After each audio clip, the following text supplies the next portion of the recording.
श्रील प्रभुपाद की जय, गुरु गौरांग की जय। तो कल के सत्र में हमने बहुत सुंदर श्रील प्रभुपाद की लीलाओं का श्रवण किया था, जिसमें प्रभुपाद जी हमें शिक्षा देते हैं कि प्रसाद का अपमान कभी भी नहीं करना चाहिए।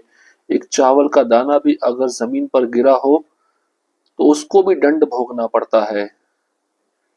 और गौरीदास पंडित प्रभुपाद जी को पूछते हैं कि आपको सबसे अधिक क्या प्रसन्न करता है।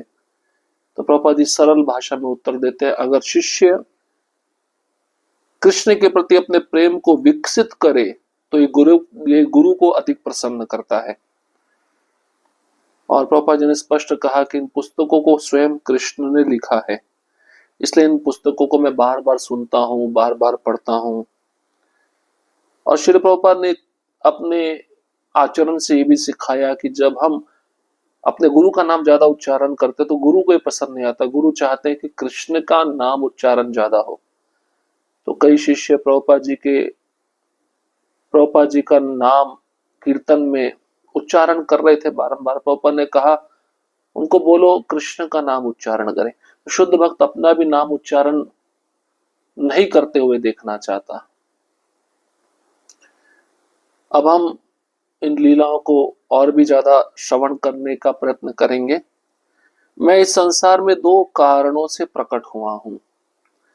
तो श्रील प्रभुपाद जी स्पष्ट कहते हैं, मेरे इस संसार में आना, इसके पीछे दो कारण हैं।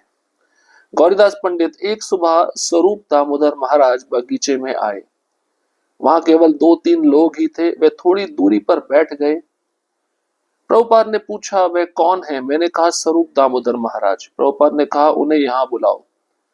स्वरूप दामोदर महाराज प्रभुपाद के पास आकर बैठ गए और हाल में ही बॉम्बे में योजित एक वैज्ञानिक कार्यक्रम के बारे में बताने लगे, जिसमें उन्होंने कृष्ण चेतना का प्रचार किया था। यह सुनकर प्रभुपाद का मुखमंडल प्रसन्नता से चमक उठा और उन्होंने कहा, मैं इस संसार में दो कारणों से प्रकट हुआ हूं। पहला, कृष्ण को परम पुरुषोत्तम भगवान के रूप में स्थापित करने के लिए, और दूसरा, इन धूर्त वैज्ञानिकों को पराजित करने के लिए। तुम ये कार्य कर रहे हो, मुझे बहुत प्रसन्नता हुई। इसके बाद वे 2 घंटे तक इसी विषय पर बोलते रहे। यह कार्य वे बहुत चाह रहे थे। तो गौरदास पंडित कहते हैं, एक सुबह स्वरूप दामोदर महाराज, जो बॉम्बे में जुहू का मंदिर, उसके बगीचे में आ गए और वहां पे 2-3 लोग ही थे। थोड़ी दूरी पर प्रभुपाद जी के स्वरूप दामोदर महाराज बैठ गए। प्रभुपाद ने पूछा अपने शिष्य को, ये वे कौन है? तो शिष्य ने कहा, ये स्वरूप दामोदर महाराज है। प्रभुपाद ने कहा, उन्हें मेरे पास बुलाओ। जब स्वरूप दामोदर महाराज प्रभुपाद के पास आकर बैठे तो उन्होंने अपना प्रचार कार्य का विवरण दिया कि हाल ही में बॉम्बे में एक वैज्ञानिक प्रोग्राम हुआ था, जिसमें मैंने जाकर प्रचार किया। अब जब प्रभुपाद जी ने ये सुना तो उनके मुखमंडल पर प्रसन्नता छा गई और उन्होंने कहा, मैं इस संसार में दो कारणों से आया हूं। पहला कारण, कृष्ण को पूर्ण पुरुषोत्तम भगवान स्थापित करने के लिए, और दूसरा, इन धूर्त वैज्ञानिकों को पराजित करने के लिए। तो प्रभुपाद जी को बड़ी प्रसन्नता हुई कि भक्ति स्वरूप दामोदर महाराज ये कार्य बहुत अच्छे से कर रहे हैं। तो इसके बाद भक्ति स्वरूप दामोदर महाराज और श्री प्रभुपाद जी दोनों कई घंटे तक किसी विषय पर चर्चा करते रहे और प्रभुपाद जी को ये विषय बहुत अच्छा लगता था। मैं अपनी पुस्तकों में हूं, मेरी पुस्तकों को पढ़ो और सहयोग करो। गौरीदास पंडित कहते, सुबह करीब 7 बजे प्रभुपाद की कार मंदिर के सामने आकर रुकी। वे कार से उतरे और उन्हें पहले से तैयार झूले वाली कुर्सी पर बैठाया गया, क्योंकि उस समय उनकी अवस्था इतनी दुर्बल हो चुकी थी कि वे चलने में असमर्थ थे। उन्होंने कहा, मुझे विग्रह के दर्शन कराओ। हम उन्हें गौर निताय के समक्ष ले गए। प्रभुपाद खड़े हुए और प्रणाम किया। उनकी आंखों से आंसू बहने लगे। जब वे बैठने लगे, किसी ने कुर्सी हटा दी थी, जिससे वे लगभग गिर पड़े। तमाल कृष्ण गोस्वामी और एक अन्य भक्त ने उन्हें संभाला। सभी भक्त एक दूसरे को देखकर सोचने लगे, ओह, प्रभुपाद सच में बहुत अस्वस्थ है। फिर उन्हें कृष्ण बलराम के सिंहासन के पास ले जाया गया। वे फिर से खड़े हुए। इस बार कुर्सी वहीं रखी गई थी। फिर से उनकी आंखों से आंसू बहने लगे। अंत में उन्हें राधा श्याम सुंदर ललिता और विशाखा के समक्ष ले जाया गया। प्रभुपाद उन्हें कुछ क्षणों तक निहारते रहे, फिर उन्होंने मुड़कर कहा, मैं चाहता हूं कि सभी भक्त मेरे कमरे में आए। अब गौरदास पंडित कहते हैं सुबह 7 बजे थे और प्रभुपाद जी की कार मंदिर के सामने आकर रुक गई।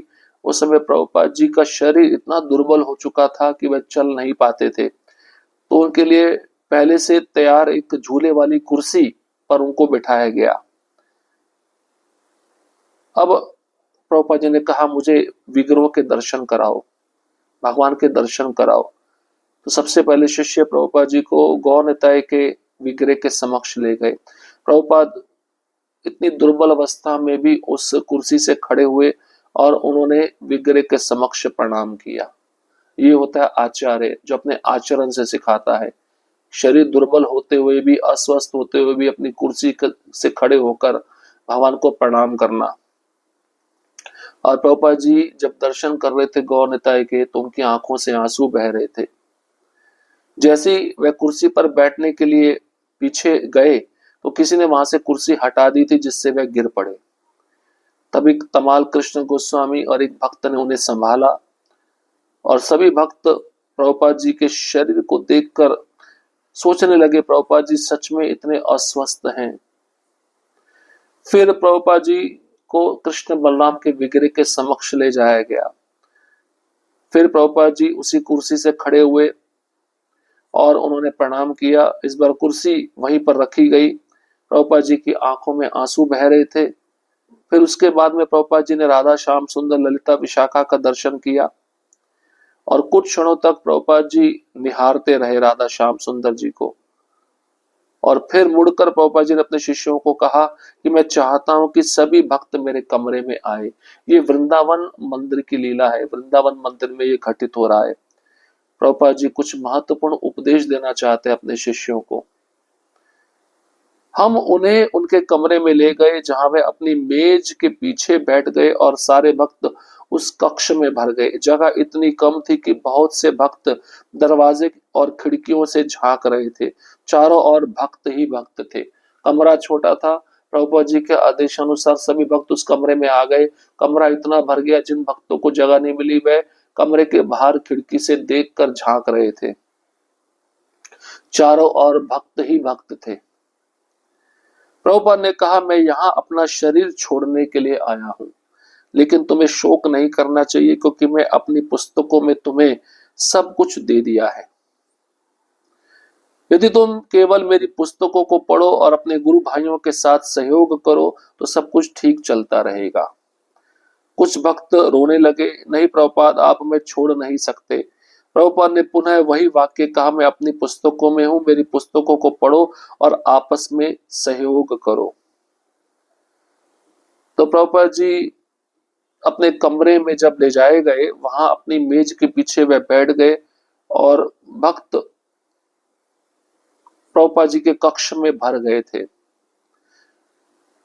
अब जगह इतनी कम थी कि बहुत से भक्त दरवाजे और खिड़कियों से झांक रहे थे। प्रभुपाद ने वह जो उपदेश था कहना प्रारंभ किया। प्रभुपाद जी ने कहा, मैं यहाँ शरीर छोड़ने के लिए आया हूँ, वृंदावन में मुझे शरीर छोड़ना है, लेकिन तुम्हें शोक दुख नहीं करना चाहिए, क्योंकि मेरे जाने के बाद मैं अपनी पुस्तकों में रहूंगा। मैंने अपनी पुस्तकों में तुम्हें सब कुछ प्रदान कर दिया है और मेरे जाने के पश्चात तुम केवल मेरी पुस्तकों को पढ़ो और अपने गुरु भाइयों के साथ मिलकर सहयोग करो तो सब कुछ अच्छा चलता रहेगा, सब कुछ ठीक से चलेगा, संस्था से अच्छे से चलेगी। कुछ भक्त जब प्रभुपाद जी के इन उपदेशों को सुने तो वे रोने लग गए। नहीं प्रभुपाद, आप हमें छोड़कर नहीं जा सकते। प्रभुपाद ने पुनः वही वाक्य दोहराया, मैं अपनी पुस्तकों में हूं, मेरी पुस्तकों को पढ़ो और अपने गुरु भाइयों के साथ इस आंदोलन को आगे बढ़ाने के लिए सहयोग करो। तुम्हारा प्रेम मेरे प्रति कैसे प्रदर्शित होगा? जब तुम अपने गुरु भाइयों को सहयोग करोगे इस प्रचार आंदोलन को आगे बढ़ाने के लिए। तो प्रभुपाद जी के मुख्य उपदेश हैं, मेरी पुस्तकों को पढ़ो, क्योंकि मैं अपनी पुस्तकों में हूं। मैं वाणी के द्वारा आपके साथ वार्तालाप करूंगा, मेरा शरीर वपु रहे या ना रहे, लेकिन मेरी वाणी शाश्वत है, वह हमेशा रहेगी। मेरी पुस्तकों को जो पढ़ेगा वह भक्ति में स्थिर हो पाएगा और इस संस्था में लंबे समय तक आजीवन टिक पाएगा। और अपने गुरु भाइयों के साथ सहयोग करो। कभी कभार अहंकार के कारण सेवा ठीक से नहीं होती, मन मुटाव होता है, ईर्ष्या द्वेष होता है, फिर भी उन गुरु भाइयों के साथ सहयोग करो जो गंभीरता पूर्वक इस आंदोलन को आगे बढ़ाने के लिए दिन रात लगे हुए हैं। क्योंकि जब एक भक्त दूसरे भक्त को सहयोग करता है तो उससे संघ मजबूत होता है, और जब संघ मजबूत होता है तो हमारी भक्ति मजबूत होती है। हमारी भक्ति मजबूत होती है तो इससे गुरु आचार्यगण पूरी परंपरा और कृष्ण प्रसन्न होते हैं। इसलिए हमें सबको साथ में लेके चलना है, हमें अकेले नहीं चलना है और सहयोग करना है जितना हो सके। अपने अहंकार को एक तरफ रखकर हमें अन्य भक्तों के साथ मिलकर इस आंदोलन को आगे बढ़ाना, ये प्रभुपाद जी की इच्छा है। अब बहुत सुंदर लीला है, काले भौरे और बिगड़े सेवा। रेवती नंदन प्रभु कलकत्ता के मंदिर में राधा कृष्ण के मनोहर विग्रहों के दर्शन अत्यंत आनंददायक थे।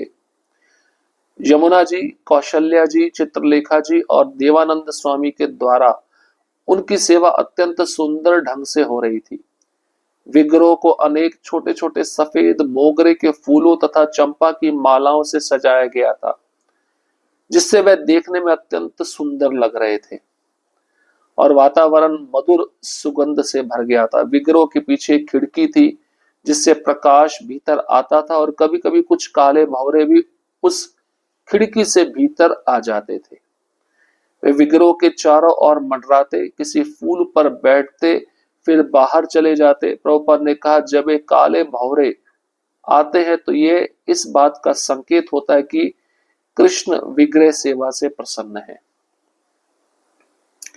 तो रेवती नंदन बाबू कहते हैं, कलकत्ता में जब इस्कॉन का मंदिर हुआ उसमें राधा कृष्ण के बहुत सुंदर विग्रह थे, उनका दर्शन भी बहुत आनंददायक होता था। वहां पे यमुना माता जी, कौशल्या माता जी, चित्रलेखा माता जी और देवानंद स्वामी सेवा करते थे उन विग्रहों की, और उनकी सेवा से प्रभुपाद जी बहुत प्रसन्न थे क्योंकि विग्रह की सेवा अत्यंत सुंदर ढंग से हो रही थी। विग्रहों को तो उन विग्रहों को छोटे छोटे सफेद मोगरे के फूलों और चंपा की मालाओं से सजाया जाता था। मोगरे के फूल बहुत सुगंधित होते हैं, उनका सुगंध दूर दूर तक फैलता है, और विग्रह जब इन फूलों से सजाए जाते थे, इन मालाओं के द्वारा अलंकारित किए जाते थे, तो वह विग्रह भगवान स्वयं देखने में बहुत सुंदर लगते थे और वातावरण मधुर सुगंध से भर जाता था। अब जहां पे विग्रह स्थापित थे उस विग्रह के पीछे खिड़की थी जिससे सूर्य का प्रकाश अंदर आता था, और कभी कभी उस खिड़की से काले भंवरे भी अंदर आ जाते थे और उन विग्रहों के चारों ओर वे काले भंवरे मंडराते थे, और कृष्ण ने जो माला पहनी है फूलों की, उस फूल की माला पर वे काले भंवरे बैठ जाते थे और फिर बाहर चले जाते थे। प्रभुपाद इस दृश्य को देखते थे। प्रभुपाद जी ने कहा, जब ये काले भंवरे आते हैं, कृष्ण के फूलों की माला पर बैठते हैं, तो ये इस बात का संकेत होता है कि कृष्ण आपके विग्रह की सेवा से बहुत प्रसन्न है। ये संकेत कृष्ण देते हैं इन काले भंवरों से। तो हमें विग्रह की सेवा बहुत ही गंभीरता पूर्वक करनी चाहिए, और काले भंवरे अगर आकर उस विग्रह की सेवा के द्वारा बनाए गए जो पुष्प हार होते हैं उस पे बैठते हैं, तो समझ लेना चाहिए कृष्ण बहुत प्रसन्न है। तो संकेत है। तो इस प्रकार से हम देख सकते हैं प्रभुपाद जी को कितना नॉलेज है, कितना ज्ञान है, कृष्ण कैसे प्रसन्न होते हैं या कृष्ण को कैसे प्रसन्न किया जाए। और मैं अपनी पुस्तकों में सदैव अपनी वाणी के रूप में रहूंगा। जब भी आप मेरी पुस्तकों को पढ़ेंगे तो मैं हमेशा आपके संग में रहूंगा। तो प्रभुपाद जी दिखाना चाहते हैं मैं आपसे कभी दूर नहीं हूं, मैं आपके साथ हूं। और भी सुंदर लीलाएं हैं जिनको हम अगले सत्र में श्रवण करेंगे। हरे कृष्ण कृष्ण कृष्ण हरे हरे, हरे राम राम राम हरे हरे। श्रील प्रभुपाद की जय, गुरु गौरांग की जय।